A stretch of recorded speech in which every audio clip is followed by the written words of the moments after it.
एक मिनट, आप बिल्कुल क्रेडिट मत दीजिए नेता के लिए। देखो पहली बात तो ये है, सब इस बात को समझो कि यदि हम माननीय नरेंद्र मोदी जी को ये 21 लक्ष्य उनके पास पहुंच रहे हैं, राइट, 5 फंडामेंटल राइट पहुंच रहे हैं। मैं बार बार कह रहा हूं कि भारत सरकार को इन चीज़ों को जमीन पर उतारने के लिए मैं उनके ऊपर 1 पैसे का खर्च नहीं आने दूंगा, क्योंकि हर सरकार की चिंता यही होना चाहिए ना, पैसा कहाँ से आए। क्लियर? तो ये मेरी गारंटी है कि मैं आपको मेथोडोलॉजी बताऊंगा।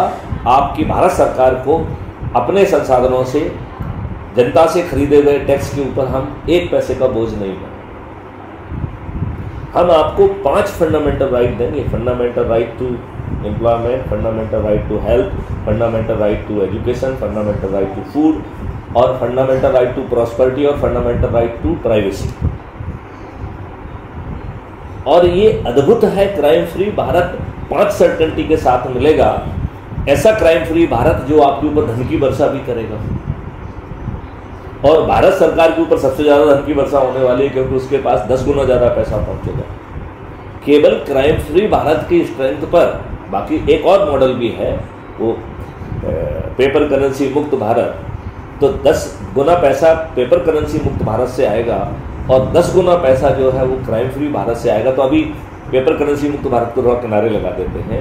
यदि आपके पास 10 गुना ज़्यादा पैसा पहुंच गया है और आपका हम खर्च आधा कर दे रहे हैं, खर्च भी आधा करें, जो आज आप खर्च कर रहे हो उसको हम आधा कर देंगे, क्योंकि जो लोग भी सर्विसेज दे रहे हैं उन्हें जितना वेतन अभी मिल रहा है उससे दुगने वेतन की हम गारंटी दे रहे हैं। लेकिन वो वेतन नहीं मिलेगा, वो रेवेन्यू स्ट्रीम मिलेगी।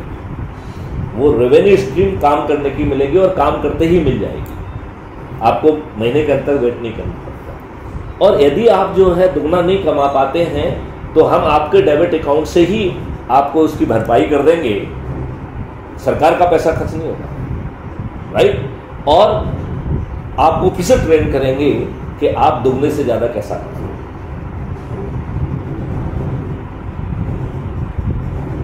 तो अब आप कह रहे हैं कि साहब मोदी जी नहीं करेंगे। आपको ऐसा क्यों लग रहा है कि मोदी जी नहीं करेंगे? नहीं, वो क्रेडिट नहीं, तो भैया वो ना कहें क्रेडिट। जैसे उनकी यहाँ तक पहुंचोगे तो खत्म करना जड़ है नहीं, मोदी जी किसी को नहीं आने देना चाहते हैं। क्यों? क्योंकि अपना बोलबाला चाहते, ठीक है ना। लेकिन यदि उन्हें इसमें अपना लाभ देखिए कि 240 की जगह वो 500 पर पहुंच जाएंगे और वही प्रधानमंत्री बने रहेंगे, और फिर जो है वो जो चीज़ नहीं कर पा रहे हैं वो भी कर पाएंगे। तो अभी भी उन्होंने बहुत सारे लोगों को जो है ना, जयशंकर जी को जो है ना फॉरेन मिनिस्टर बनाया है, आपके जो है ना वैष्णव जी को जो है ना रेल मंत्री बनाया है, उनको आज भी नहीं मालूम है क्या है, वो बिहार के जो थे, जो पहले होम सेक्रेटरी रहे। तो 4-5 ब्यूरोक्रेट्स को तो उन्होंने कम से कम जो है ना मंत्री बनाया हुआ है। तो मैथिली गुप्ता को national advisor for crime free Bharat 21 objective बना दीजिए। तो मैं आपके नेशनल एडवाइजर होने के बताओ, आज डोभाल जी उनको कुछ सिक्योरिटी के लिए एडवाइस करते हैं ना, मैं अपराध मुक्त भारत के लिए उनको एडवाइस करूँगा, मैं उनको समृद्ध भारत के लिए एडवाइस करूँगा। तो कद तो उनका ही बढ़ेगा ना भाई। मैं ज़्यादा से ज़्यादा उनके 9 रत्नों में पहुंच जाऊंगा, लेकिन राजा तो वही रहेंगे, महाराज तो वही रहेंगे ना। यदि हम 9 रत्न हैं तो उस रत्न को तो उन्होंने पहचाना, ये तो उनकी क्रेडिट है ना। और महाराजा तो वो बनेंगे, प्रधानमंत्री तो वो बनेंगे ना।